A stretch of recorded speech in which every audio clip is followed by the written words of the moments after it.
വഖഫ് ബില്ലിൽ നടത്തിയ അതേ കടന്നുകയറ്റം FCRA ബില്ലിന്റെ പേരിൽ നടത്തുന്നുവെന്ന് ഹൈബി ഈഡൻ MP. മദർ തെരേസയുടെ സ്ഥാപനത്തിന്റെ FCRA ലൈസൻസ് പോലും നിഷേധിച്ച സർക്കാരാണിത്.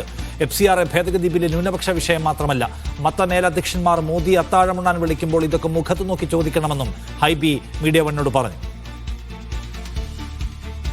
FCRA ഭേദഗതിക്കെതിരെ കേരളത്തിൽ നിന്നുള്ള MP മാർ സമരരംഗത്താണ്. പാർലമെന്റിന് മുന്നിൽ സമരം ചെയ്യാൻ തയ്യാറെടുക്കുകയാണ് ഹൈബി ഈഡൻ ഉൾപ്പെടെയുള്ള MP മാർ. അതിനു മുമ്പ് ഹൈബി നമ്മൾ ഒരു ചിത്രത്തിലേക്കൊന്ന് പോവുകയാണ്.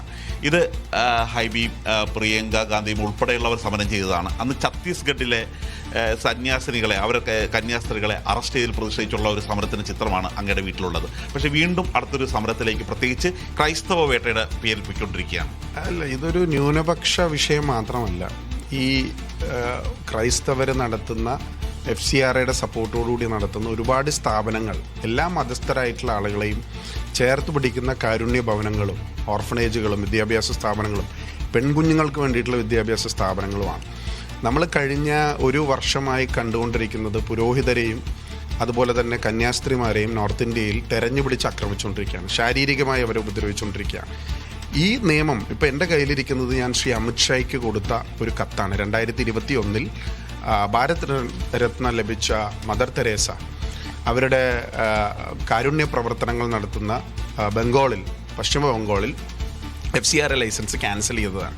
ഈ നിയമം വരുന്നതിന് മുമ്പ് നമ്മൾ മനസ്സിലാക്കിയിടം സർക്കാരുകളും തദ്ദേശ സ്ഥാപനങ്ങളും എത്തിച്ചേരാൻ പറ്റാത്ത കുഷ്ഠരോഗികൾക്കിടയിലേക്ക് അവരുടെ കാരുണ്യ പ്രവർത്തനങ്ങൾ എത്രത്തോളമായിരുന്നു എന്നുള്ളത്, അതുപോലെ മിഷണറീസ് ഓഫ് ചാരിറ്റീസ് പോലുള്ള സ്ഥാപനങ്ങൾക്ക് ലഭിക്കുന്ന ഫോറിൻ ഫണ്ടുകൾ അവരുടെ FCRA ലൈസൻസ് അന്ന് ക്യാൻസൽ ചെയ്തിരുന്നു. അപ്പം ഞാൻ പറയുന്നത് ഈ കത്തിൽ എന്താണ് പ്രധാനമായും ഈ കത്തിൽ ചൂണ്ടിക്കാണിച്ചിരിക്കുന്നത് 2021-28 ഡിസംബറിൽ മിഷണറീസ് ഓഫ് ചാരിറ്റീസ് എന്ന് പറയുന്ന മദർ തെരേസ സിസ്റ്റേഴ്സിൻ്റെ കോൺവെൻറ്റുകൾ, അവരുടെ ആതുര സേവന സ്ഥാപനങ്ങൾ, ആ സ്ഥാപനങ്ങൾക്ക് FCRA ലൈസൻസ് നിഷേധിക്കപ്പെട്ടു. അവരുടെ റിന്യൂവൽ നിഷേധിക്കപ്പെട്ടിരിക്കുന്നു.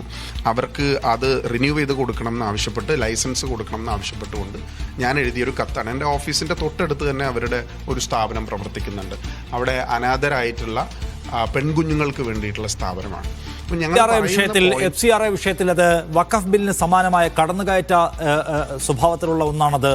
അതിന് ഒരു പൊതുവായ എതിർപ്പ് അക്കാര്യത്തിൽ ഉണ്ടായി വരണമെന്നാണ് ഹൈബി ഈഡൻ ചൂണ്ടിക്കാണിക്കുന്നത്.